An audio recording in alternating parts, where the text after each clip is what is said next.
प्रथम प्रदोष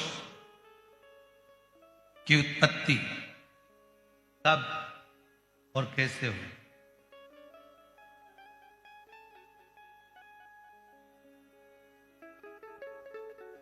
सबसे पहला प्रदोष का व्रत किसने धारण किया था?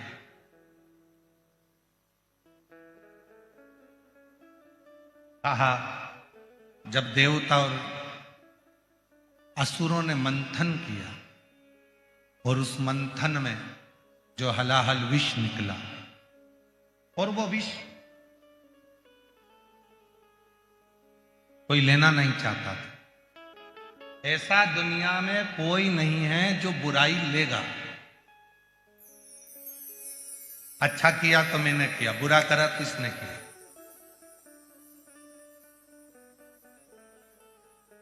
जितना किया अच्छा मैंने करा और बुरा करा तो इसने करा। दुनिया में बहुत कम लोग होंगे जो बुराई खुद ले लेंगे। जब मंथन हुआ, विष निकला और वो विष हलाहल विष शिव जी के पास पहुंचा।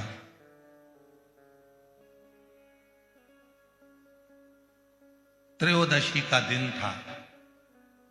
बाबा भोलेनाथ जी से देवताओं ने प्रार्थना करी कि यह विष कोई पीने को तैयार नहीं है।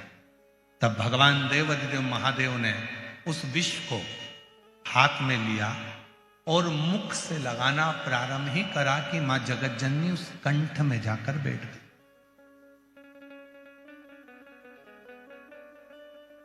मां जगतजननी जगदम्बा अम्बा उस कंठ में जाकर बैठी और उस विष के बैलेंस को, उस विष को नीचे नहीं उतरने दी।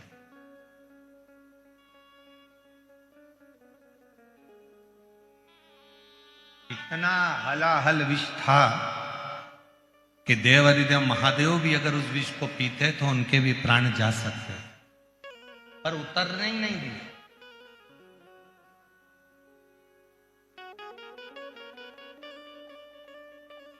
सारे दोषों को, उस विष के संपूर्ण दोषों को मां जगतजननी ने अपने हस्त कमल पर झेल लिया और पूरी रात्रि, पूरा समय मां जगतजननी शिव के नाम का स्मरण करती रही। शिव जी प्रसन्न हो गए और संपूर्ण सुख देने वाले उस प्रदोष का महत्व स्वयं शंकर जी ने पार्वती से कह दिया। पार्वती, आज त्रयोदशी है। जिस दिन तूने प्रदोष काल में मेरे कंठ में इस विष को झेला है,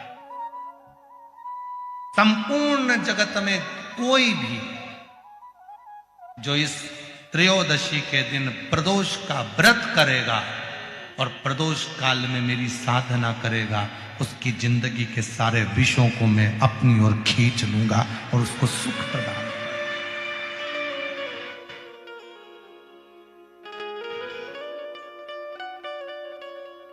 संपूर्ण जगत का विष, कितना सुंदर वर्णन करा गया है शिव महापुराण में प्रदोष की महत्वता में। शिव महापुराण में प्रदोष की महत्वता कहते हुए स्वयं वेदव्यास जी वर्णन कर रहे हैं। तुमरुका जी चंचुला देवी से कहते हैं, चंचुला 15 दिन में प्रदोष आती है, हर 15 दिन में प्रदोष आती है।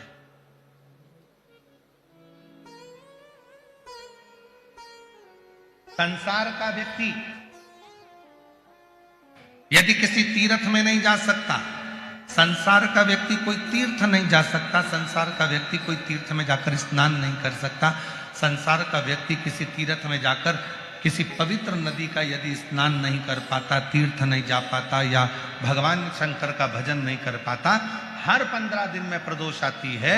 यदि एक प्रदोष को भी वो भूल से भी एक बेलपत्र या जल या चावल का दाना अगर शंकर को प्रदोष काल में समर्पित कर देता है या प्रदोष का व्रत कर लेता है तो उसके 15 दिन तक लगातार उसे तीर्थ का फल प्राप्त होता रहता है, चाहे फिर वो मंदिर जाए ना जाए। देवालय जाए ना जाए, शिवालय जाए ना जाए, तीर्थ जाए ना जाए, ये उसके ऊपर निर्भर करता है। पर एक चावल का दाना भी, एक बेलपत्र भी, एक लोटा जल भी यदि प्रदोष काल में, प्रदोष के दिन शिव को समर्पित हो जाता है तो उसका फल जरूर, और एक दिन तक नहीं मिलता, 15 दिन तक लगातार उस फल को प्राप्त हो।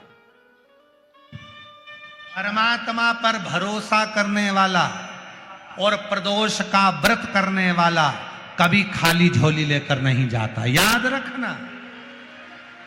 जिसने परमात्मा पर भरोसा करा है और जिसने प्रदोष का व्रत करा है, उसको शिवजी ने आज नहीं तो कल, कल नहीं तो परसों दिया जरूर। जिसने बाबा पर भरोसा करा, जिसने सोमवार, पशुपतिनाथ ऐसे व्रतों को जो धारण करता है, कोई 16 सोमवार करता है, कोई पशुपति व्रत धारण करता है, कोई प्रदोष व्रत करता है, कोई सोमवार की अष्टमी का व्रत करता है, जो मांगा देगा। थोड़ा देर कर सकता है पर देने में पीछे नहीं हटे, देगा।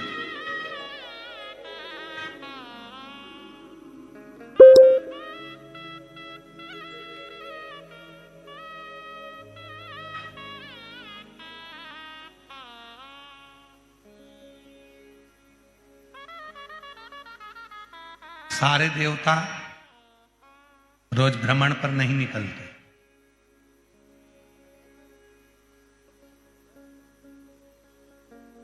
33 कोटि देवता में केवल एक देवता है, देवाधिदेव महादेव, जो प्रतिदिन प्रदोष काल में,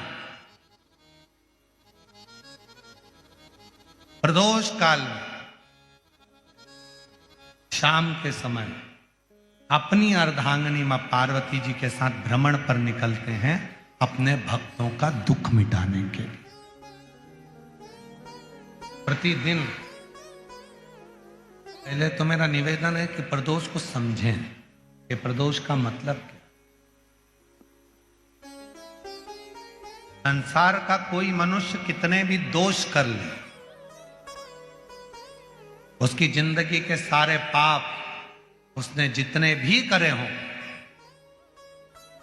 यदि प्रदोष का दिन है, जिस दिन प्रदोष है उस दिन यदि उसने व्रत धारण करा, केवल एक दिन ऐसा होता है प्रदोष का, जिस दिन 33 कोटि देवता और 64 योगनियां भी भगवान शंकर के सामने अपने मन की बात कहने के लिए प्रदोष काल में खड़े होते हैं, और शिवजी अपने हाथों से उनके दुख मिटाते मिटाते जाते हैं। वो प्रदोष का व्रत होता है।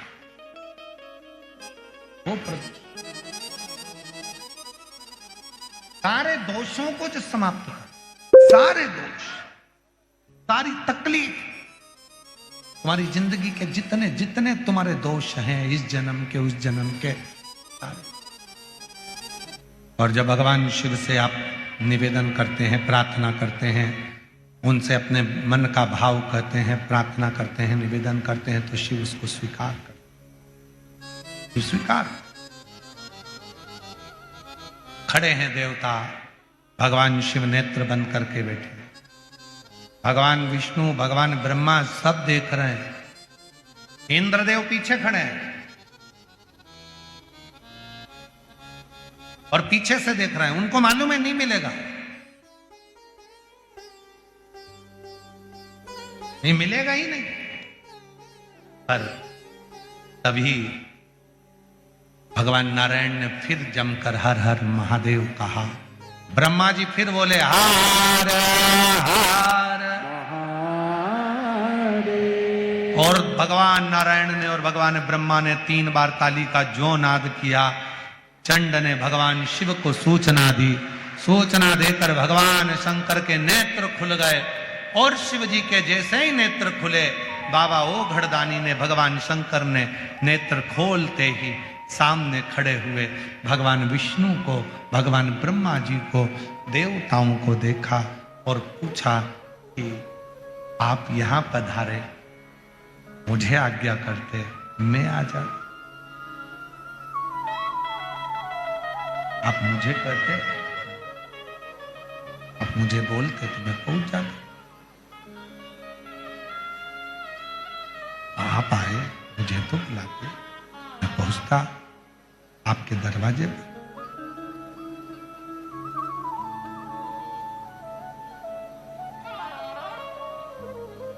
और देखो, सतयुग में, त्रेता युग में, द्वापर में और कलयुग में, इन सब में बड़ा अंतर है। सतयुग में, त्रेता में, द्वापर में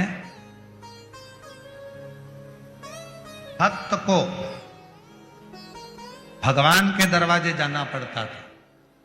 केवल कलयुग एक ऐसा है, जिस कलयुग में आप भगवान को पुकारते हो तो भक्त को भगवान के पास जाना नहीं पड़ता, भगवान भक्त के पास दौड़कर आता है। और ये बात तुलसी बाबा ने भी अपनी रामचरितमानस में लिखा कि कलयुग केवल नाम आधारा और सुमर सुमर नर उतरई। आप भजो, नाम का उच्चारण करिए, भगवान का करिए। जब भगवान के नाम का उच्चारण करोगे तो भगवान अपने करीब में आए।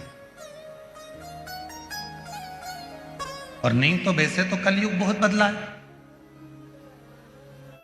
आपसे भी निवेदन, अपनी जिंदगी में एक नियम बनाओ,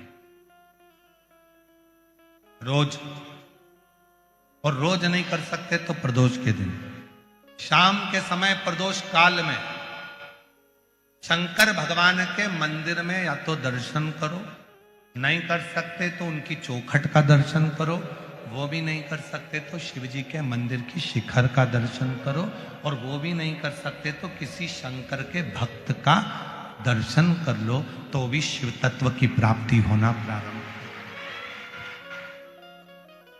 तो भी शिव तत्व की प्राप्ति।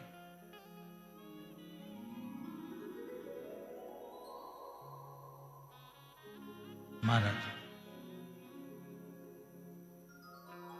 सारी दुनिया सिफारिश से चलती है। भाई थोड़ा हमारे लिए बोल देना, थोड़ा हमारे लिए कह देना ना, थोड़ा। सारी दुनिया सिफारिश से चलती है, सब जगह पर सिफारिश चलती है, पर केवल एक स्थान ऐसा है जहां सिफारिश नहीं, सच्चाई और विश्वास चलता है। वो शंकर का दरवाजा है, शिव की चौखट है, वहां सिफारिश नहीं चलेगी। आपने जो अच्छा कर्म करा है वहां दिखेगा, आपने जो नेक कर्म करा है वो वहां नजर आएगा, आपने जो श्रेष्ठ कर्म किया है वो वहां नजर आएगा। तो हम तो आपसे भी कहते हैं, तो आप लोगों का एक नियम हो जाता है, मैं 108 बेलपत्र चढ़ाऊंगी, मैं ये चढ़ाऊंगी, मैं वो चढ़ाऊंगी ना। तुम्हारे घर के पौधे के पास में, तुम्हारे घर में जो पौधा लगा हो, उस पौधे की एक पत्ती कोई सी भी तोड़कर भी अगर आप शंकर भगवान को समर्पित कर रहे हो तो भी शंकर भगवान आपसे प्रसन्न हो रहे हैं। शिव आपसे ये नहीं कह रहे कि मुझे ये मत दीजिए।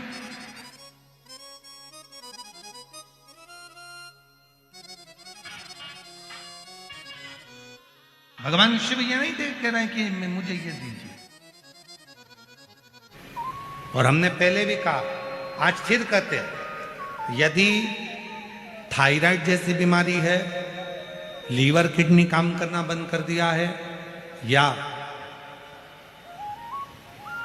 आपके शरीर में, हाथ में, पांव में कंपन बना रहता है, थोड़ा थोड़ा हाथ पांव हिलता रहता है, थोड़ा थोड़ा हाथ, कोई काम करते हैं तो थर थर थर थर हाथ हल्का सा कांपता रहता है, तो हमने पहले भी कहा, आज फिर कहते हैं, जो दूब आती है ना, गणेश जी को क्या बोलते हो यहाँ पर, जम के बोलो, दुबा बोलते हैं, दुर्ब बोलते हैं। दुर्बा जो आती है, 5 दुर्बा प्रदोष के दिन एकांतेश्वर महादेव के नाम से भगवान शंकर के मंदिर में चढ़ाइए। शिवलिंग पे चढ़ाकर उस दुर्बा को उठाकर अशोक सुंदरी वाली जगह पर चढ़ाइए, और अशोक सुंदरी वाली जगह दुर्बा को उठाकर वही 5 दुर्बा को नंदी के पास लेकर आइए, और नंदी के पास रखने के बाद उसी 5 दुर्बा को दिन भर में एक एक कर कर वो दुर्बा को प्रदोष के दिन रात्रि से पहले पहले उस दुर्बा को धीरे धीरे कर कर खाना प्रारंभ कर दीजिए। डॉक्टर का इलाज भी करवाते रहो, जांचें भी करवाते रहो, दवाई भी खाते रहो, और साथ में उस दुर्बा का प्रयोग करना प्रारंभ कर दो, तो धीरे धीरे हाथ में पैर में जो कंपन होता है वो कंपन अपने आप मिटना प्रारंभ हो जाएगा। लीवर, किडनी, थायराइड जैसी बीमारियां धीरे धीरे ठीक होना प्रारंभ हो जाएगी। किडनी काम करना प्रारंभ कर जाएगी। वो दुर्वा में इतना असर है। कौन से महादेव? जम के बोलो जरा। एकांतेश्वर महादेव।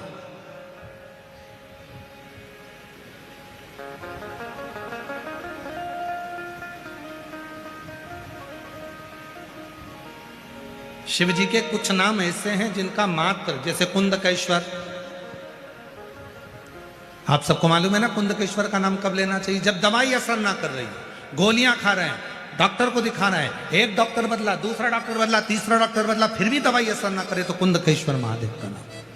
डॉक्टर को दिखाते रहो, गोलियां खाओ, दवाइयां खाओ, जांच कराओ, क्योंकि डॉक्टर शिव का रूप है, पर उसके साथ में जो दवाई डॉक्टर दे रहा है और वो शरीर में ना लगे तो कुंदकेश्वर महादेव का नाम, उसको फिर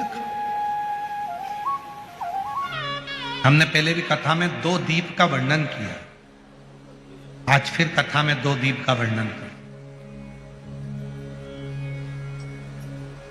कितना भी दुख है, संपदा नहीं है, बहुत कष्ट का जीवन चल रहा है, बहुत तकलीफ का जीवन चल रहा है, 2 जगह पर दीप लगाना चालू कर दो। प्रदोष काल में, मतलब शाम का समय, सूरज ढलने का जब समय हो उस समय एक दीप बेलपत्र के वृक्ष के नीचे, दूसरा दीप भगवान शंकर के मंदिर पर। प्रदोष काल में जब ये 2 दीप लगना प्रारंभ हो जाते हैं तो भगवान अपने चारों हाथों से आपको संपदा देना प्रारंभ कर देते हैं। वो कुबरेश्वर महादेव बनकर धन वैभव देना प्रारंभ। तो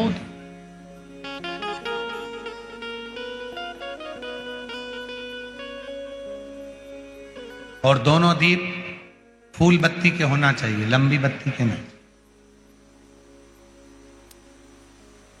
एक लंबी बत्ती होती है, एक गोल बत्ती होती है, फूल बत्ती, दोनों दीप फूल बत्ती। मां सती ने जब भगवान शंकर के लिए आराधना साधना करी थी और भगवान भोलेनाथ जी से वर प्राप्त करा था, तो माता सती ने भी ये साधना ऐसे ही करी और माता सती को शिव मिले थे।